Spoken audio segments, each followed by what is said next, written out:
মুক্তিযোদ্ধার তালিকা থেকে নিজেদের নাম বাদ দিতে চান 10 থেকে 12 জন অমুক্তিযোদ্ধা। তালিকা থেকে নাম বাদ দিতে তারা স্বেচ্ছায় আবেদন করেছেন বলে জানিয়েছে মন্ত্রণালয়। মুক্তিযুদ্ধ বিষয়ক উপদেষ্টা ফারুকী আজম গণমাধ্যমকে এমন তথ্য দিয়েছেন। উপদেষ্টা বলেন, কোনো অমুক্তিযোদ্ধা ব্যক্তি মুক্তিযোদ্ধার তালিকা থেকে স্বেচ্ছায় নিজেকে সরিয়ে নিলে তাকে ইনডেমনিটি বা দায়মুক্তি দেওয়া হতে পারে।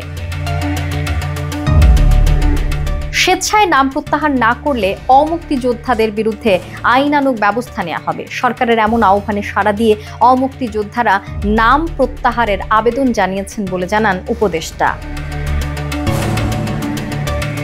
এর আগে জাতীয় মুক্তিযোদ্ধা কাউন্সিলের 92তম সভায় যেসব অমুক্তিযোদ্ধা স্বেচ্ছায় গ্যাজেট ও সনদ বাতিল করতে ইচ্ছুক তাদের এবছরের 26 মার্চ পর্যন্ত সময় দেওয়ার সিদ্ধান্ত নেওয়া হয়। তবে পরে সেই সিদ্ধান্ত আর বাস্তবায়ন করা হয়নি। বিষয়টির ব্যাখ্যা দিয়ে ফারুকী আজম বলেন, 26 মার্চের কথা আমরা আলোচনা করেছি, কিন্তু সময় নির্ধারণ করে দেইনি। তবে তা নির্ধারণ করে দেয়া হবে বলে জানান তিনি।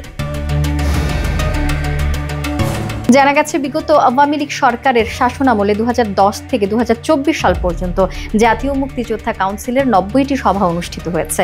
এ সময় সভাগুলোতে 18,168 জনকে নতুন মুক্তিযোদ্ধা হিসেবে তালিকাভুক্তির সুপারিশ করা হয়েছে।